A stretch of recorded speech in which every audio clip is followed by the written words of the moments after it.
start. I mean, you have ice, both in terms of sea ice, and you have glacial ice, and you have icebergs.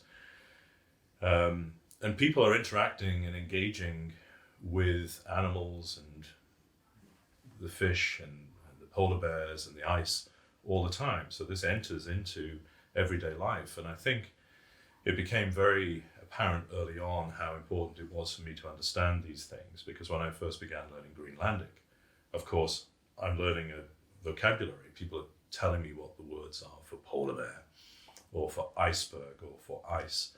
And then I'm digging a little bit deeper into what those meanings really are. So this I think in some ways challenges our understanding of what we may think of as a polar bear. So just as one example, from a non-Indigenous perspective, we can look at an animal like a polar bear. It's been represented as a charismatic animal. It's a majestic creature. Nature programs in the Arctic are thinking, with titles such as Kingdom of the Ice Bear, and so on. But from a Greenlandic perspective, a Inuktitut perspective, the word for polar bear in Greenlandic is nanok. Essentially, it means a thing that is good at finding something.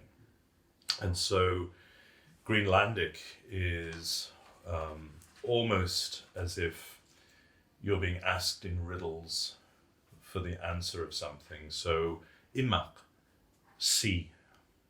Again, a literal meaning of this is has something in it. Puisi, seal, the generic word for seal, to raise its head out of the water. Kug, river, flows out. The word for ptarmigan, akrisak, something soft and tender. So when people speak Greenlandic and they refer to animals like polar bears and ptarmigan, they're evoking the kind of nature of that animal, even perhaps the taste of that animal sometimes, but also the position of that animal within this wider world. So I think that probably is something you cannot ignore, just by understanding the real kind of meanings. And so it's this, the world comes into being through these kind of utterances, through Greenlandic or Ilulissat as a language that's very evocative, that really encapsulates the human and the non-human or the more human in its vocabulary. Pikyalesoswak is a Greenlandic word for the North Water Pilinia. It means the great upwelling. And in that, it's entirely consistent in some ways with the scientific understanding of what this North Water Pilinia is all about and why it's so important. So this is an open area of water where for much of the year the sea cover, the surface of the sea doesn't freeze. There are aspects, elements of ice and some freezing in some areas of it, but for the most part it remains open water.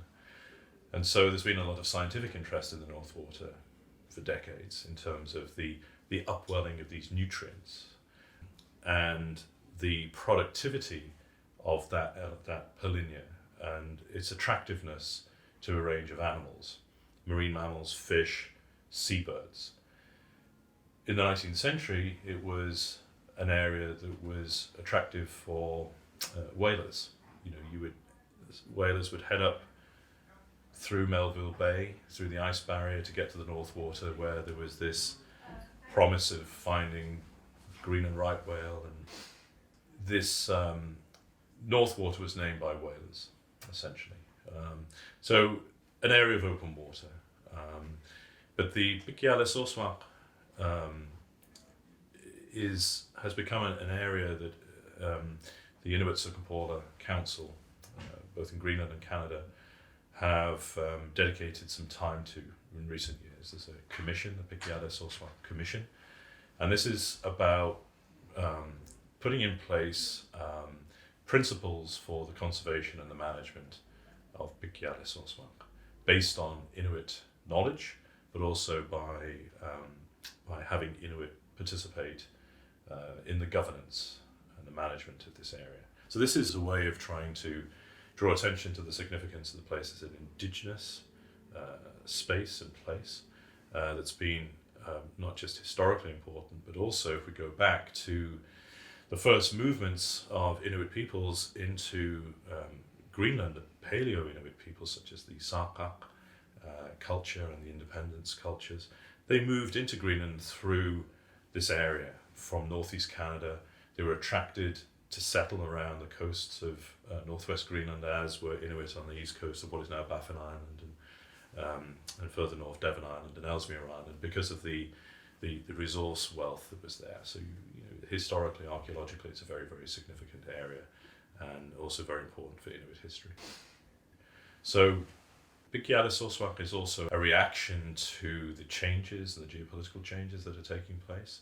It's very, very significant for for Indigenous sovereignty, but I think it's also a way that we see, in the Arctic, of Indigenous peoples not just being participants in things like community-based monitoring and environmental management, but taking the lead and implementing conservation and management based on Indigenous principles.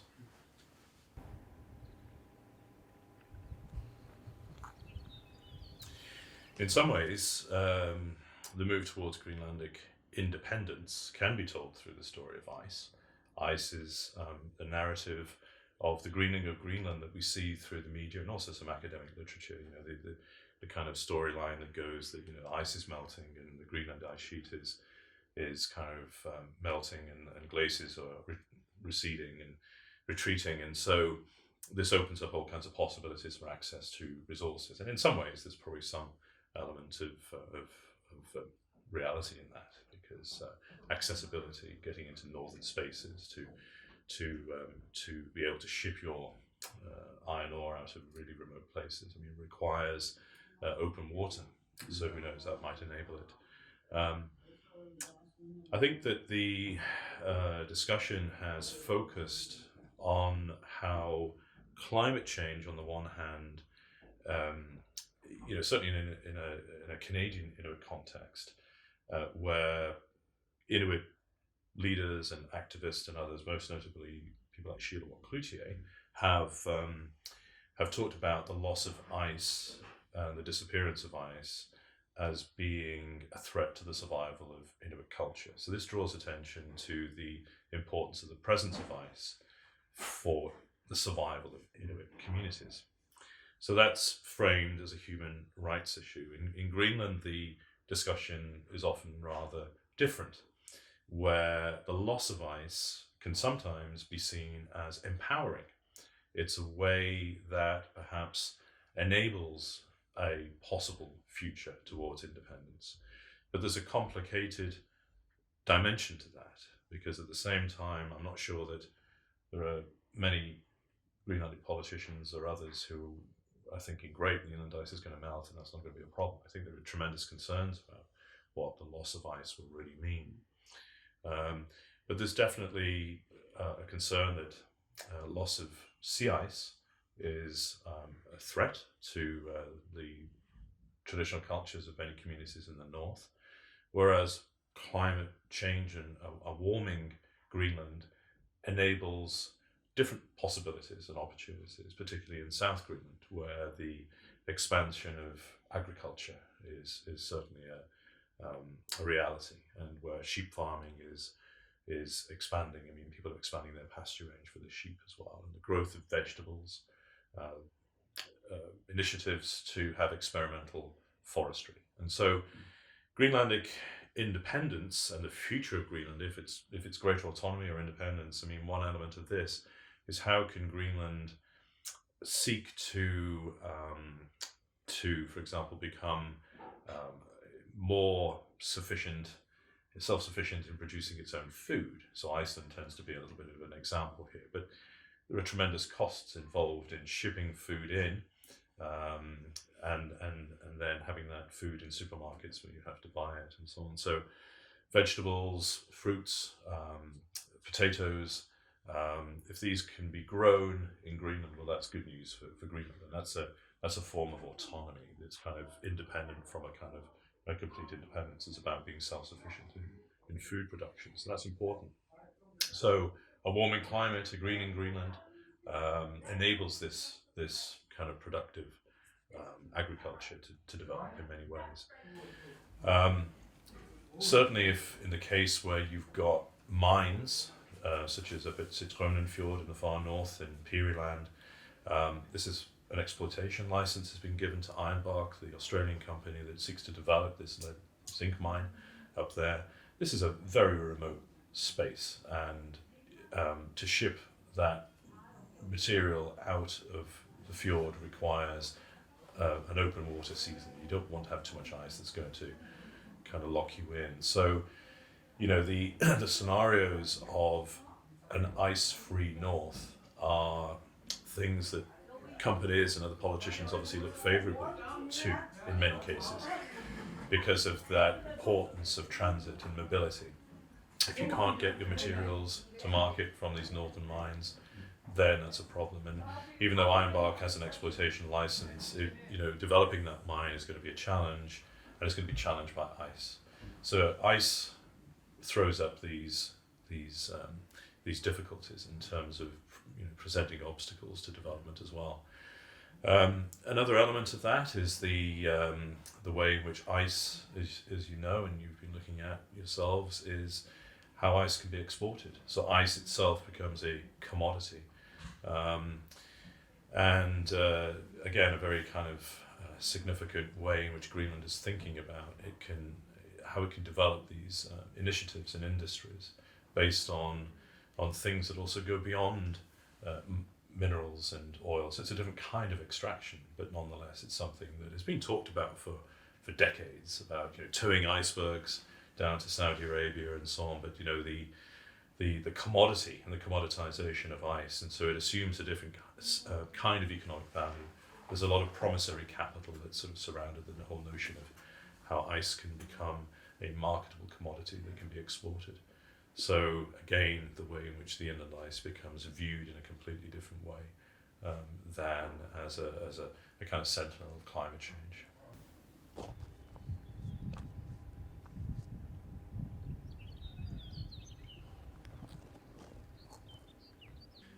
I think one of the things that I remember from coming to Greenland for the very first time was how people taught me the importance of always being prepared for any eventuality. And that's very much evident in the way in which Inuit child rearing practices are all about teaching children to be prepared for the unexpected. And the anthropologist Jean Briggs, who had worked in the Canadian Arctic and wrote this very famous book, Never in Anger, drew attention to this very early on, of course, about child rearing expressions and talked about being prepared for the unexpected. And this is something that was impressed upon me at arriving in Greenland and coming into a small community. The way in which your survival and your ability to live within a community of people is dependent on this incredible flexibility that you have to have in being attuned to the environment and being aware that it can throw up all kinds of surprises, to take nothing for granted. So sea ice, even though we're talking now about sea ice changing and sea ice thinning and so on, but sea ice has always thrown up surprises to people. This is not to sort of to kind of play down the effects of climate change today, but even travelling on sea ice, one should never expect that it's going to be firm and it's going to be supporting you and your sledge and your dogs and so on. It can suddenly open up. It has its own way, it has its own agency perhaps. One of the first things, when I first went travelling by dog sledge in Melville Bay on a polar bear hunt, one of the first things that the hunters there told me was to be careful when we pass small icebergs, because they could be polar bears that have transformed themselves into icebergs to deceive a passing hunter, also because they're lying in wait for seals. And so perhaps a little bit later on, I asked a question of one of my friends, do polar bears really turn themselves into small icebergs? They said, I don't know, I'm not too sure, but the important thing is that they want us to think that they have. And so this is all about a world of appearances and non-appearances. And I think when we tie this back to discussions today in Greenland about consultation or the lack of consultation, the process is one where there's a lot of confusion about the extent of public involvement.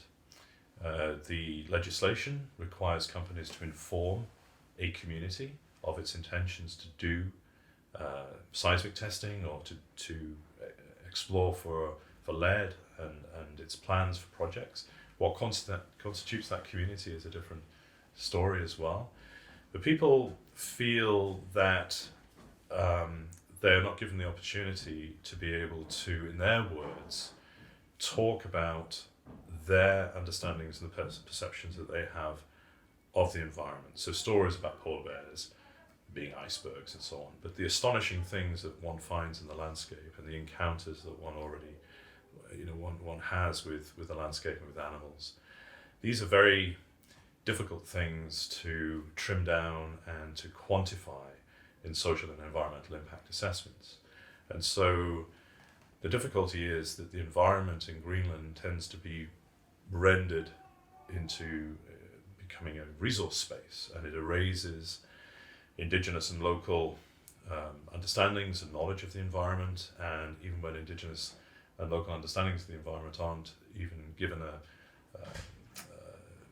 chance to be explored in many of these hearings. So people talk about the importance in consultation. It's about sort of having the space and the opportunity to talk about what we understand as being a landscape or an environment really is, and what is it that one finds in these environments.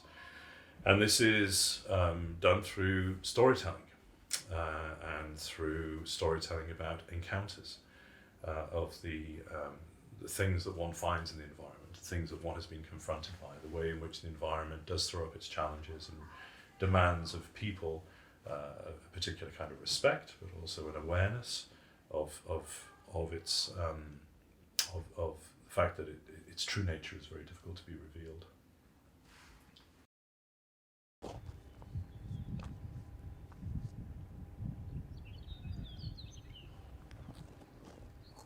Well, I think it's, obviously there is support for mining projects in South Greenland, such as the uranium mine and rare earths, and the companies do quite a bit to garner some local support and so on. But there's also a lot of uncertainty and a lot of opposition towards it. And I think quite often it's the case that, well, some people certainly don't want this to happen, but I think a lot of people draw attention to the need for a debate. And so many of these protests that started to happen 5-6 years ago and persist are about people asking questions about, well, where is the information? And the image I showed in the talk that had some of those signs, they talk about, well, where's the debate? Where's the public discussion? Where's the information? Some are a little bit more kind of very strident in saying, let's keep water, land, ice, sea pure. Let's not destroy it. But I think people are trying to open up a space, and questions are being asked about an absence of deliberative democracy in Greenland. And so the emergence of certain grassroots organizations and environmental NGOs has been a response to that gap in the political process. And some people are very careful to say, well, we're not necessarily for or against oil, or we're not necessarily putting forward a position that is for or against oil. What we want is a real discussion, and we want some public hearings that allow us to tell our stories about the environment, what it means. At the same time, we also want to have the opportunity to talk about and question the company. And so if we take an example from Canada, where again the public hearings processes and the reviews and everything are not necessarily perfect, there's a lot of questions surrounding that. But if you take something a few years ago as an example of the Northern Gateway pipeline project, the public hearings on that, spend a couple of weeks just talking about the nature of the type of steel that would be used in the construction of the pipeline itself. That particularity is absent from any kind of discussion in Greenland. So when people want to ask questions about, well, how will this road be constructed that you need to to put through from the mine down to the new harbour? How will the harbour, what's the kind of concrete that will be used in the production and the construction of the harbour? And those kind of things, which are really examined very critically, for example, in Canada, are not talked about at all. So a lot of these things are unexamined, and I think that's probably what people draw attention to is the need to have their voices heard. And you can see that also in the discussion of the seismic testing that was taking place in northwest Greenland and in Melville Bay. Many people were unaware that this even was happening. And so to have that opportunity to talk to the companies that do it, ask really pertinent questions about noise, about effects, about impacts, about the equipment that's used, and about the very process of actually carrying out a seismic survey. To have that opportunity to do so would, I think, at least go some way to providing people with the information that they need to make the informed decisions about the projects as to whether they're going to be supportive of them or not. So right now, the process tends to be in favour of the companies. One of the kind of robustness of whatever legislation is in place could be weakened a little bit. Currently, companies are obliged, once they start exploitation and producing from the mines, to actually process those materials as far as possible, if they can do it in Greenland. So if you're extracting rare earths, or if you're going to extract rubies, you process those materials in Greenland and thereby offer the possibility of jobs in Greenland for local people. But the companies have responded to that by saying, well, it's ridiculous. It's going to be too expensive. We can't do it. So please remove that kind of requirement. And so this may be something that might go.